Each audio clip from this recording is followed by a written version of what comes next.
Well, hello there. I'm Dave Henning with Fresh Start Podcast, fresh ideas for business and personal growth. Today, I'm very excited to have my guest, Dieter Randolph from the beautiful Saint Petersburg area.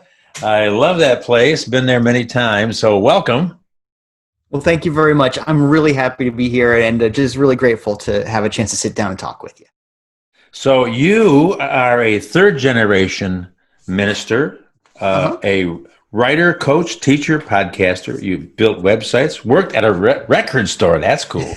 That was a cool teenage job for sure. Yeah, exactly. I could have gone flipping burger route, and I could have gone the record store route, and that was way more impressive with my career gig for sure. And you sold used cars, which I have also. I sold used cars. But my first, this is kind of silly humor. My dad was from the last town in upstate New York, right before you went into Pennsylvania, and there was a little hardware store, and I would go in there, and I bought my very first 45 RPM record for 75 cents. So nice. It gives you a clue. I'm pretty old, but I used to have hundreds of albums being an old disc jockey and concert fan. But my wife got tired of us hauling them around when we moved. So. Yeah, that makes sense.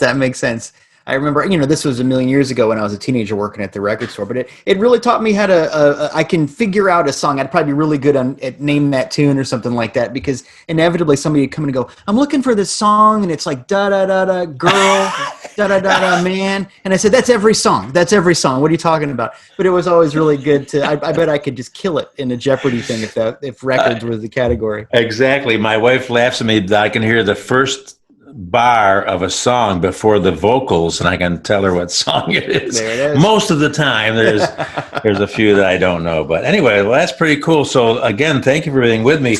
You have just mentioned right up front there, you have written several books, one of which is called Meaningful Filled,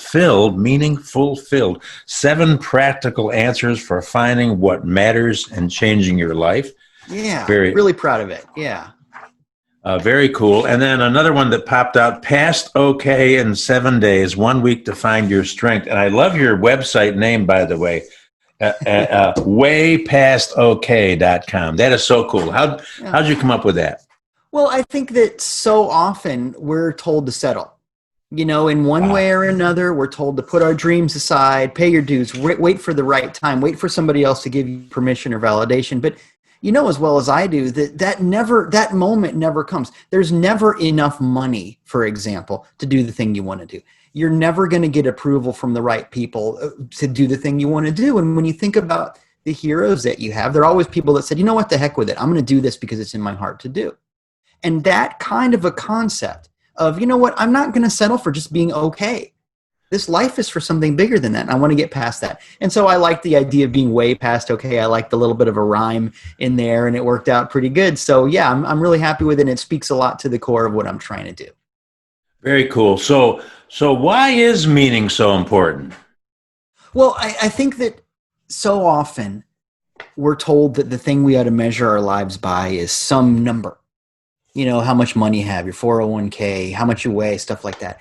And I got to tell you, the inspiration for this book happened because I'm a minister. As you might imagine, I've been to so many funerals, hundreds of them. I've done most of them. I've been to a lot of them. It's just kind of part of it. And I'm honored to have that as part of my my vocation. It's certainly not something I'm happy to do. That's the wrong word for obvious reasons. But the thing I've experienced over decades of ministry and over being at hundreds of funerals is everybody becomes a philosopher at a funeral. They've all got some stuff to say. And it's really interesting because sometimes people don't want to talk to their family members because there's all kinds of baggage attached to that. I don't want to say the wrong thing because cousin so-and-so or whatever, but they'll talk to me. They'll talk to the minister because a lot of them don't even know me, and it feels safe, And so people have said all kinds of things to me about their philosophies of life and the universe and everything and what happens next, and you name it. And over the years, I've heard a lot of stuff, but I have never heard anybody say, that was a great service and great sharing and we all cried and all that. But, I really wish I would have heard more about their height and weight and credit score. No one says that. And it hit me one day. I was thinking about, well, what's it all about? I think these are good questions. And I was thinking, it's amazing to me that no one ever wants to know about those things after death. But during life, everybody spends all their time chasing it. If I could just lose a few more pounds, if I could get a few more likes on my Instagram page, if I could get a few more dollars in the bank, if I could just numbers. And that data is not interesting. And it makes you uninteresting if that's what you're all about. You know what I mean? Have you ever been on a date with somebody and all they can talk about is the numbers of their life? That's gross. And boring. Yeah. Oh, profoundly boring. And so it's one of those things like, okay, well, so that's not what life is about. So what is life about? And the word that keeps coming back to me is the word meaning.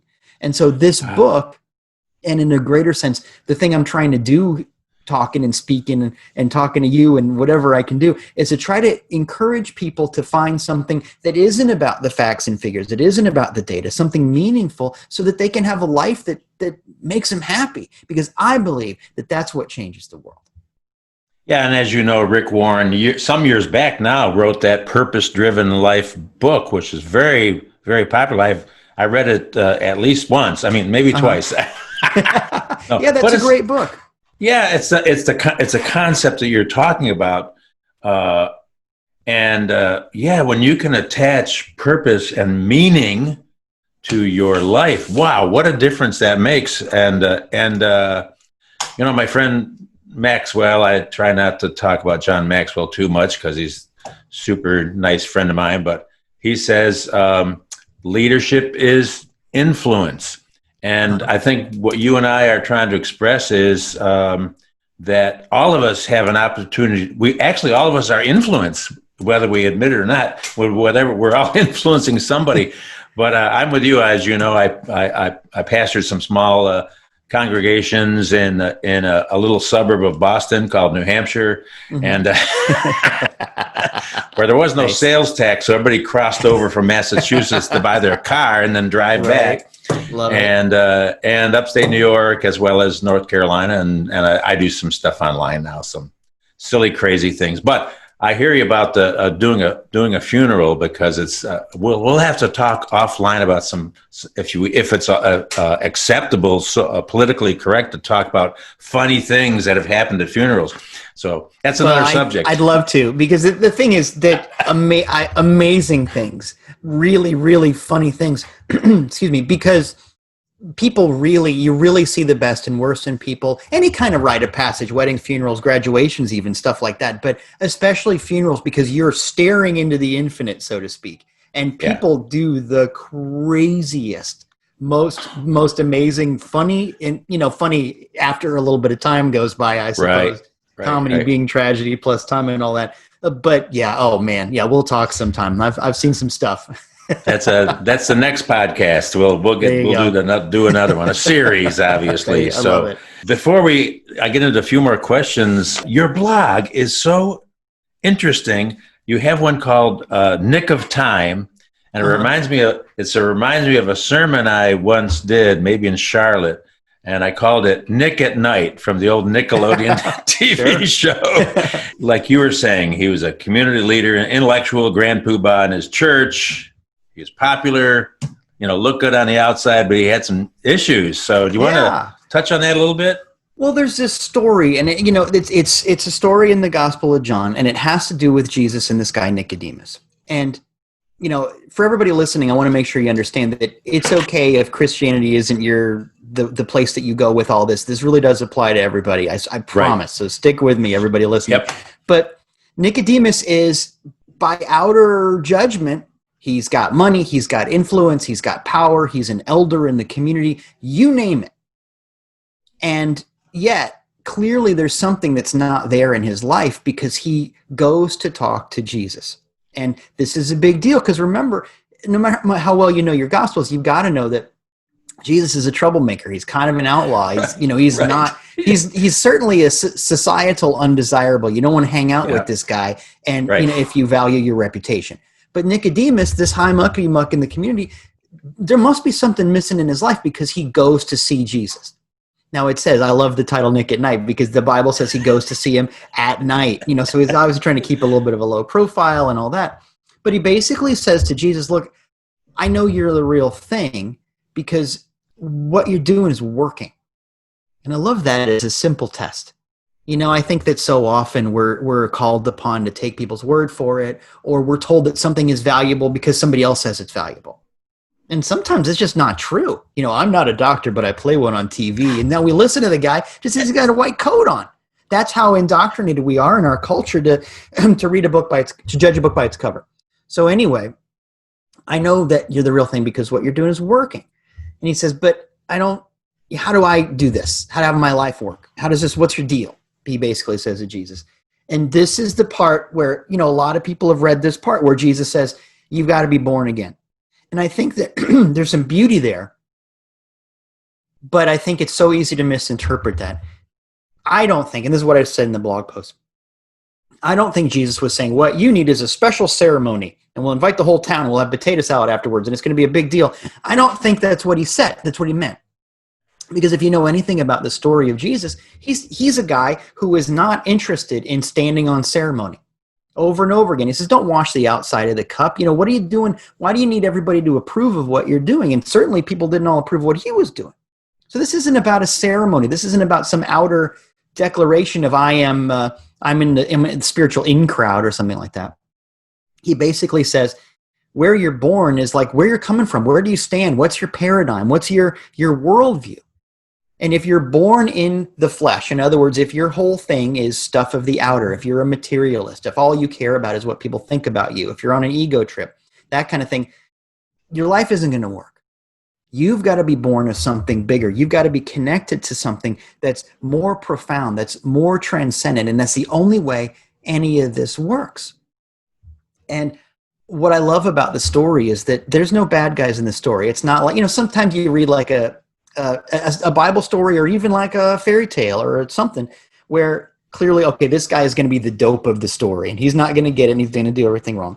But even Nicodemus gets it to some extent. He comes back later a couple of times in the Bible to argue on Jesus' behalf during the trial, to pay for the burial, to do important things that are like really kind of pivotal moments. So Nicodemus gets it. And part of the message for me of this story is, it's not a bad thing to be smart. It's not a bad thing if people approve of what you're doing. It's not a bad thing to be an upstanding, respected member of your community, of course.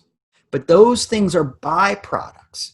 And if you chase effects, you're not ever going to get a good relationship with cause with a capital C. And this kind of speaks to what I'm talking about in the Meaning Fulfilled book as well, because I think that all of the numbers, the facts and figures and data, those are byproducts of a healthy relationship. If you define your healthy relationship with who you really are, let's say, or with God, if you want to use the word God, I like that word. Not everybody does, but I do. Something bigger, let's say.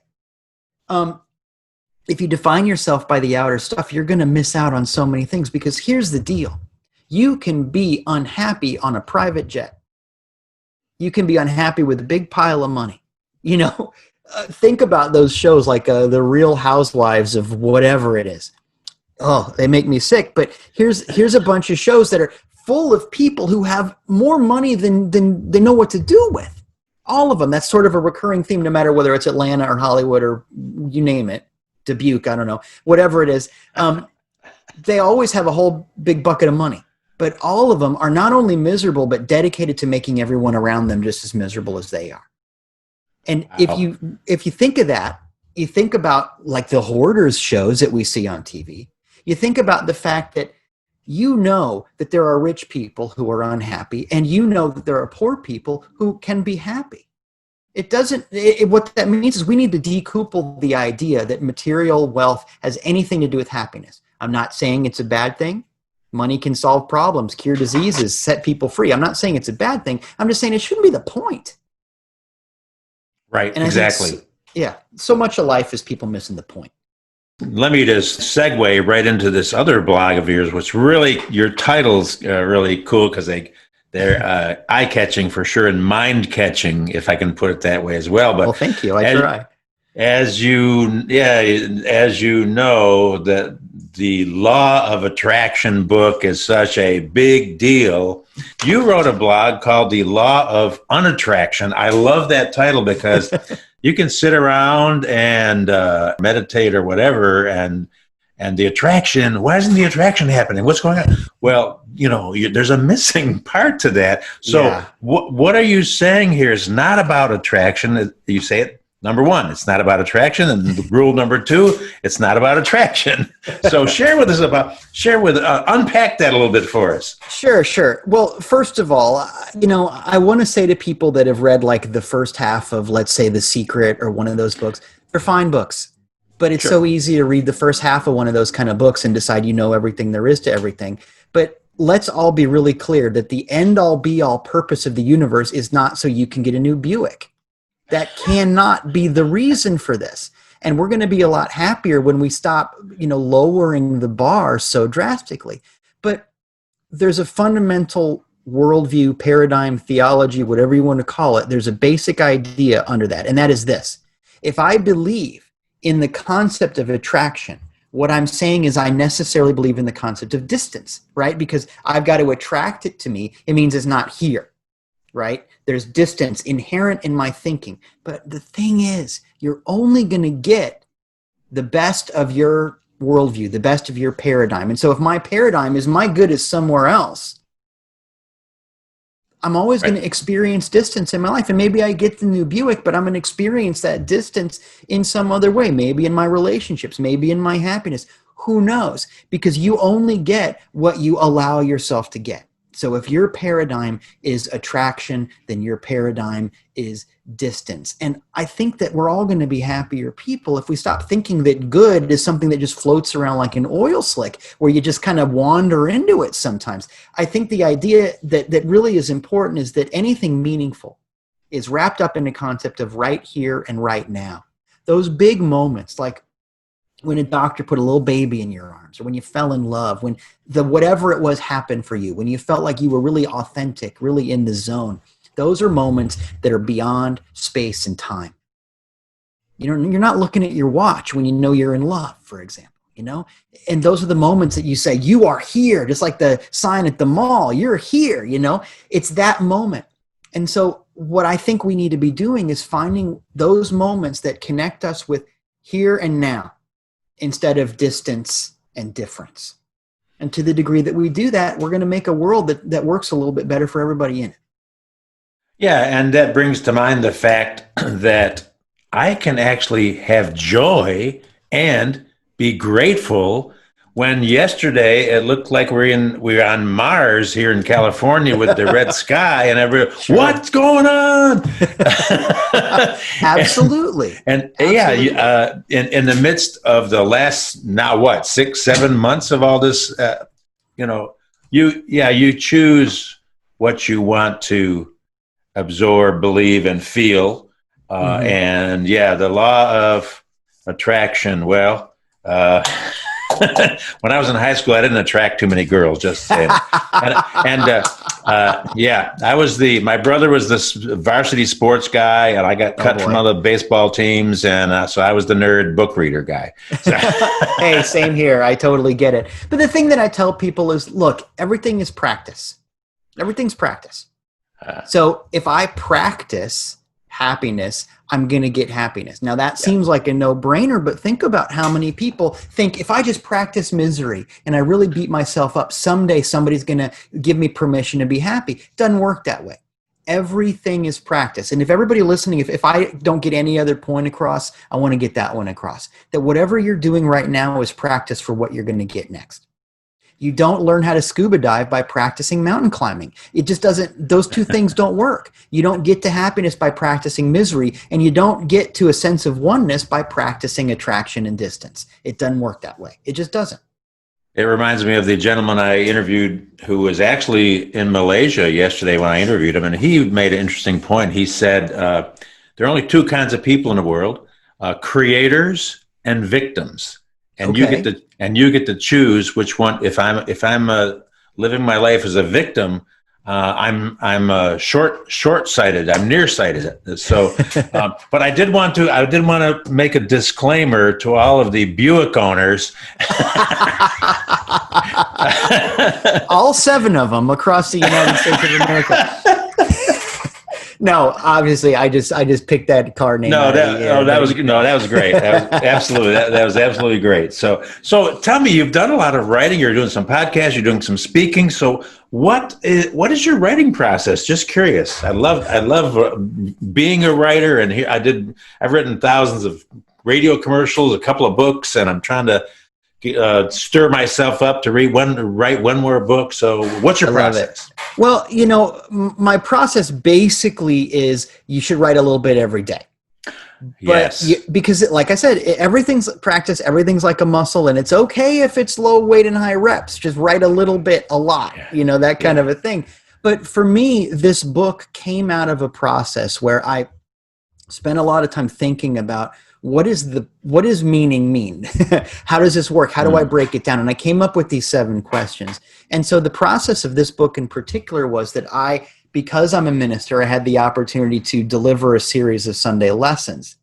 And that forced me to get my ideas in some kind of cogent order to where they made sense. And it was really beautiful because I don't write like a script for my Sunday lessons. I use what's called a mind map, basically like a glorified outline, that kind of a thing. Yes. So it gives me the power to kind of jump around. And if something isn't working for people, I can double down on it. And, I don't have to follow a script. But so that kind of feedback from people went really well. But the other thing that we do at our church is there's a screen behind me and we put up a phone number. And people can text their questions while I'm talking. This is probably the only church in the world people are encouraged to take their phones out. But people are texting questions. And so after I do the lesson, we do about 10, 15 minutes of me answering the questions that have come in. And I don't get to see them beforehand. So I don't know what's going to come out. And I love that. I love being able to, it's a little bit scary sometimes. I don't know what's going to happen, that kind of a thing. But the kind of feedback I got was incredibly rich. I really was able to find out what was important and impactful to people. And so the moment I'd get home from church, I'd write all that down. And then that became like the notes for the chapter. And then that evolved into an outline. And then I went to this period of just writing every day and rewriting. And I would just chip away at it. But that process is just so fulfilling that it just works for me. I think different people have different processes, but that's the one that works for me, is find a way to say it out loud and listen to what people say about it, and then incorporate that into your process. Wow, that is awesome. I took some notes. Message mind map. I know mind maps. I like that. That's a great idea. And then the texting, like an interactive message. Yeah, fantastic. Yeah, and in fact, when there's a 5th Sunday of the month, the whole lesson is devoted to answering questions. And like I said, never know what's going to happen. It's wonderful. And I tell some of my colleagues that, and some of them think that's great, and some of them think that's the scariest, stupidest thing they ever heard. But it's working for us, so it's one of those things. Very cool. I love it. Love it. I'm actually going to the difference.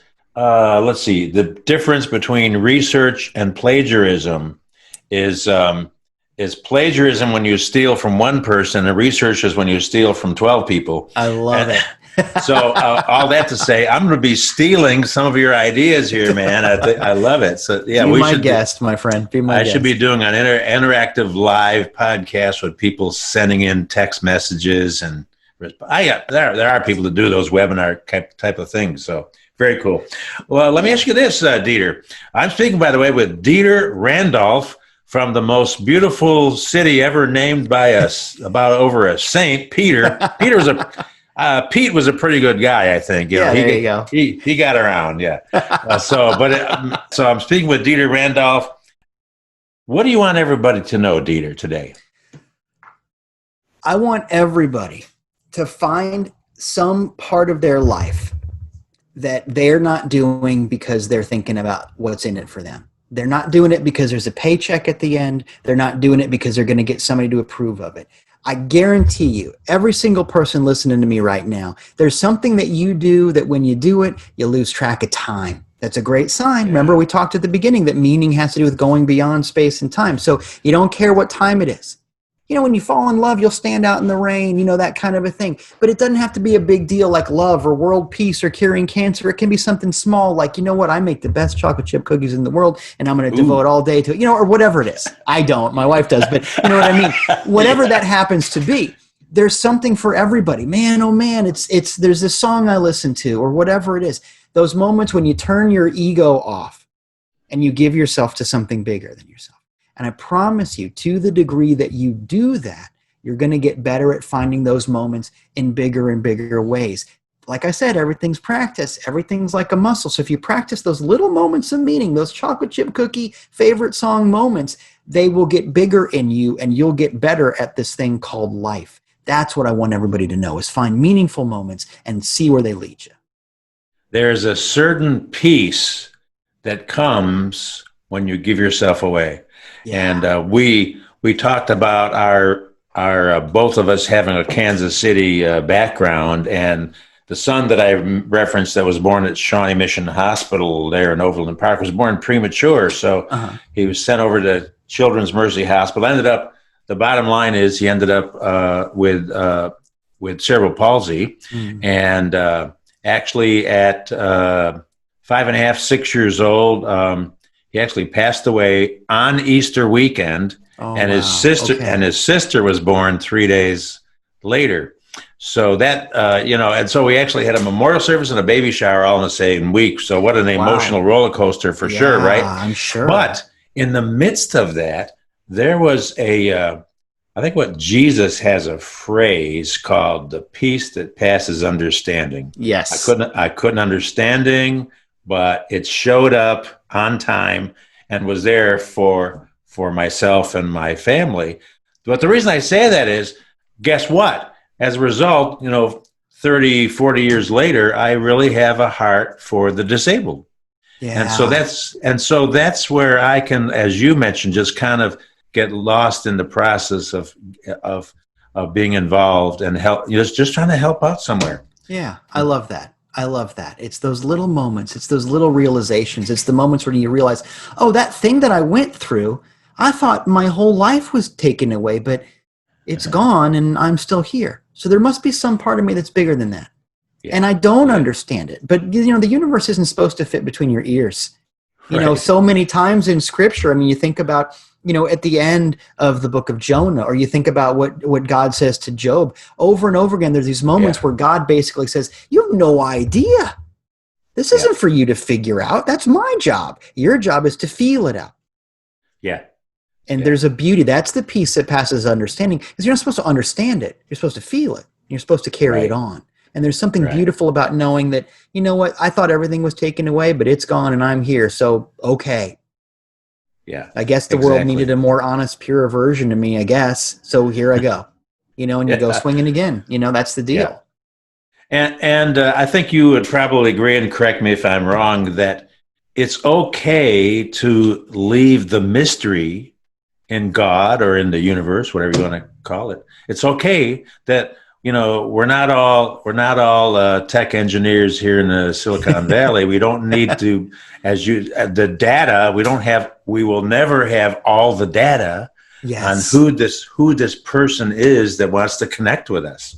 That's right. And, that's a really good point, because when I say meaning, I don't want people to think I mean something like a synonym for a word like what's the point of life or what's the aim. It's not about that, because the truth is it's the opposite of a point.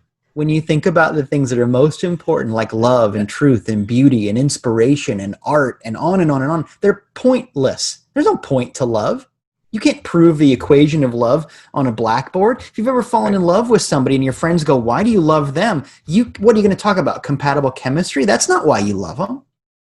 There's something that is beyond understanding, that is so much bigger. If you were a computer program, if you were a robot, the fact that you like your favorite song, that'd be a glitch.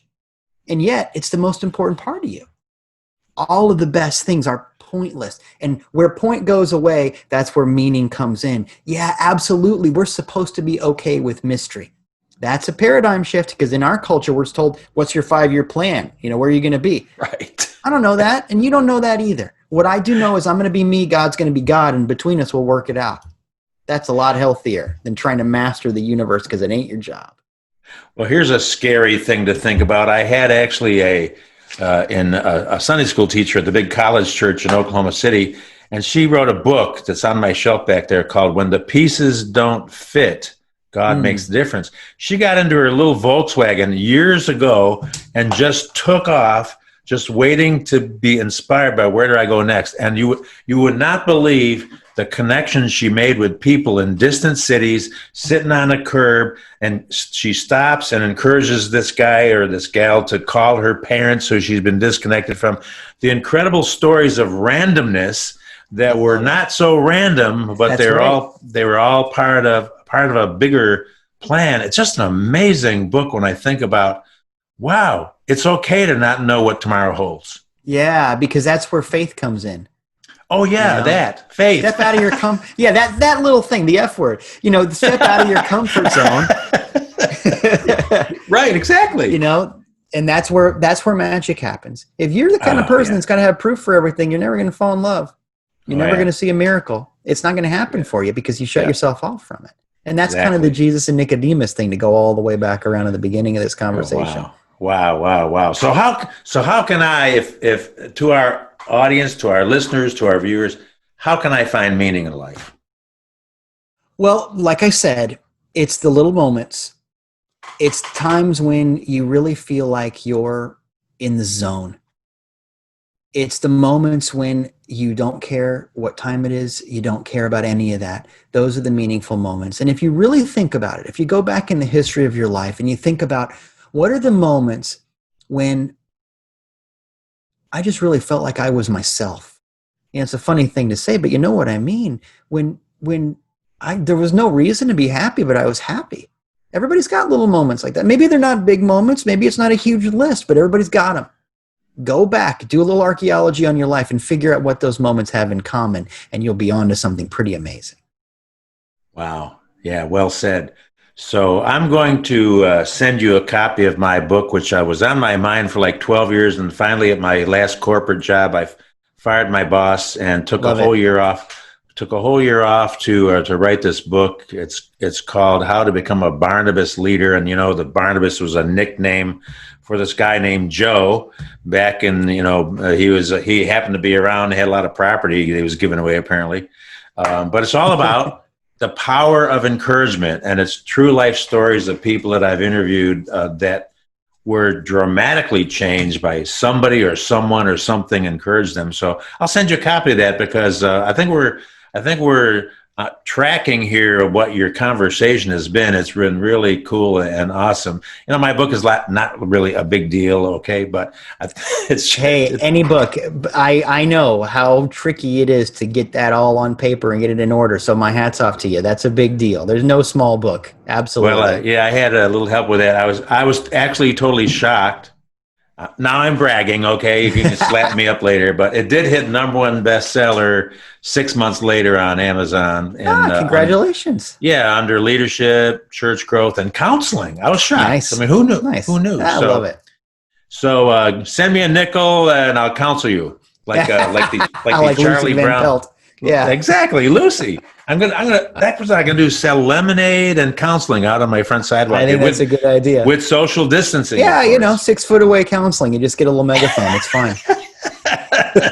Well, one last question, and then let's kind of wrap things up, if we may. Okay. What's the importance of myth and story? What do you mean by that? Okay, well, that's a big question, but the basic idea is a big hunk of the book has to do with the idea of telling your story. It has to do with the concept of, I want you to stop seeing yourself as a material being and start seeing yourself as a mythological being. Now, there's a lot to say there, so I'll go real quick. The basic idea is, when you're trying to do anything important, when you're trying to ask somebody to marry you, you tell your story. When you're trying to talk your way out of a speeding ticket, you tell a story. When you're trying to teach a kid to tie their shoes, you don't talk about the tensile strength of laces or whatever. You say the bunny goes around the tree and back in its hole. You tell a story over and over again. The stories are the important things. When you think about when a culture is exiled, when they lose their home and they lose everything, the only thing they take with them is their stories. The first thing they create is their stories. This is who we are. We are creatures of story. And I think so often we think we're creatures of data, and that ain't it. And so I want you to find, I'm talking to everybody listening, find a way to make sure the people who love you know your story. A myth, when people say, oh, that's a myth doesn't mean a lie. A myth means truer than true. When we tell the story of George Washington chopping down the cherry tree, it doesn't matter if it really happened. It's supposed to say something about the character of being an American or something like that. The story is truer than true. What's truer than true about you? What's truer than your shoe size and your height and weight and your credit score and your zip code? What's truer than that? What's your story? If you can be good at telling your story, and when you sit down with somebody, can you say, what's your story? I don't care what happened to you today as far as how much money you made or whatever. What's your story? And really listen. You're going to connect with people in a much bigger way, and people are going to learn how to love you in a much bigger way because you're going to be a much bigger person. That is fantastic. I love that. It's interesting you should say that, and I'll just make one quick comment about that. One of the ladies in the Zoom Bible study that we do now every week, she mentioned, because they have grandkids. A lot of my friends have grandkids. I know I don't look that old. I only have 13 grandkids, believe it or not. So hey, congratulations! Wow. Yeah, thank you. And none of them are in jail right now, so that's good too. Right now, right now. I'm just saying. But no, she said she made a really valid point. It was actually had been on my mind, so it was kind of a confirming thing for me. She says, you need for your grandkids to write stories about yourself and some of the things you've been through.